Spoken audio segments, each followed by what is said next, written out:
Top 10 amazing movies with awful sequels. Remember what it's like watching your favorite movie's sequel for the first time, anticipating a wonderful experience only to feel tricked and disappointed at the end?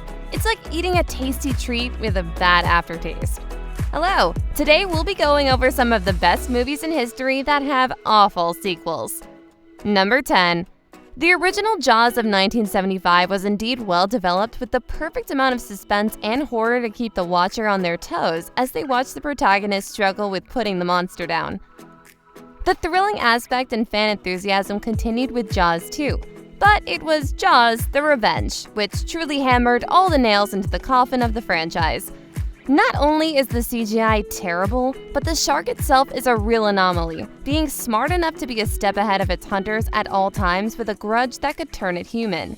All in all, with the terrible plot and equally terrible performances, the enthusiasm for the original Jaws quickly faded away. Number 9. The 1988 movie Die Hard is known today as one of the greatest action films of all time. Movie critiques believe it has a perfect blend of directing and acting. The film starred Bruce Willis as John McClane, an NYC cop hoping to reconnect with his estranged wife, who got more than he bargained for when a terrorist group attacks the building. In contrast, the movie A Good Day to Die Hard was thought to be rubbish in comparison. Fans were particularly incensed that the fallible John McClane had become another typical action meathead who takes zero damage and can kill an army that comes at him with a gun. The character development was also somewhat flawed with many plot holes, making fans intensely dislike the movie.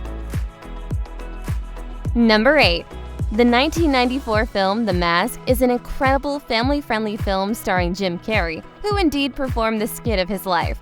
With a hilarious script full of great dialogues and equally great acting, The Mask is sure to leave you laughing. So you'll undoubtedly be surprised at what happened with the sequel.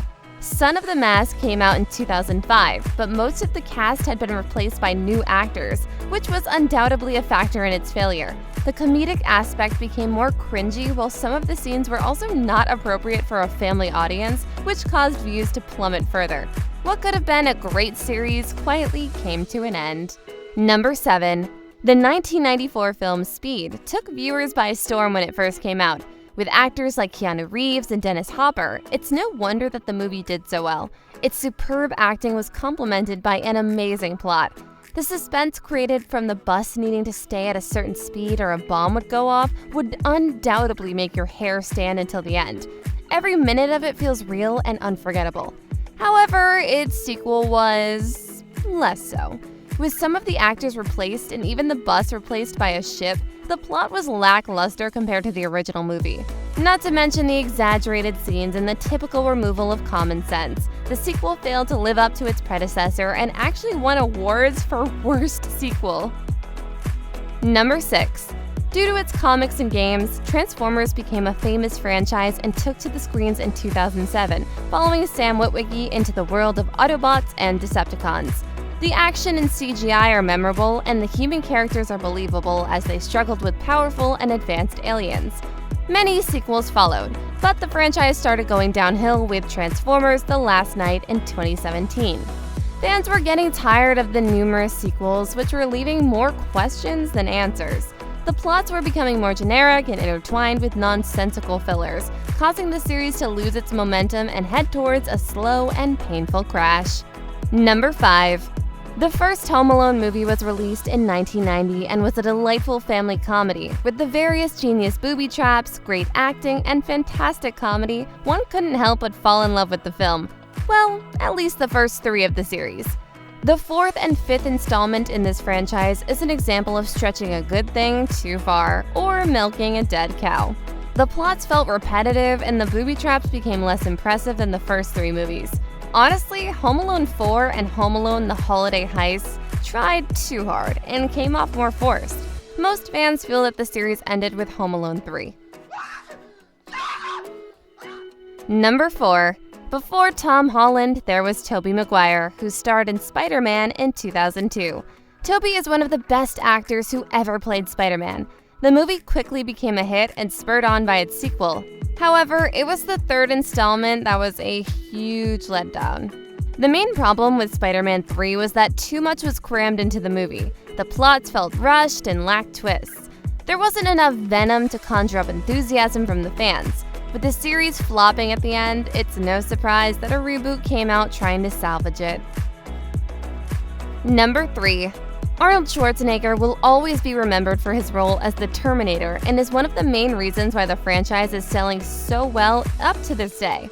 However, the good fortune of the first 2 films led to more sequels that started deviating from the plot as the writers desperately tried to give viewers something new.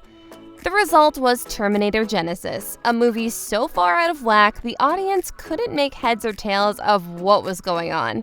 In the end, the film became a mindless action thriller where it was best to enjoy the explosions and not question the plot. Number 2. The 1973 movie The Exorcist is a prototype that horror movies still follow to this day. With a perfect representation of dread and horror and a plot that helped you feel the evil there, The Exorcist is an excellent movie for those looking for a scare. Though its fans usually pretend that its sequel, Exorcist II: The Heretic, doesn't exist. This is because the movie takes everything great about The Exorcist and turns it on its head with an inconsistent storyline and mediocre acting, and a plot that made it seem like a whole other franchise. Honestly, those looking for a Halloween night marathon should watch The Exorcist, but skip its sequel. Number 1. The movie Taken was released in 2008 and is something all action movies should strive to be like. The action is excellent and believable. The plot is portrayed wonderfully as a father doing everything to save his daughter from human traffickers. However, you'll be surprised at the changes in the sequels. Taken 2 and Taken 3 take a step back from their predecessor, while the latter is so hilariously cliché and unbelievable, you might want to watch it just to get blown away by the inconsistencies. All in all, Taken may have been a masterpiece, but its sequels dissolved into typical action movies, only good for the fight scenes. What movies did we miss? Comment below. Don't forget to like and subscribe for more. Thanks for watching.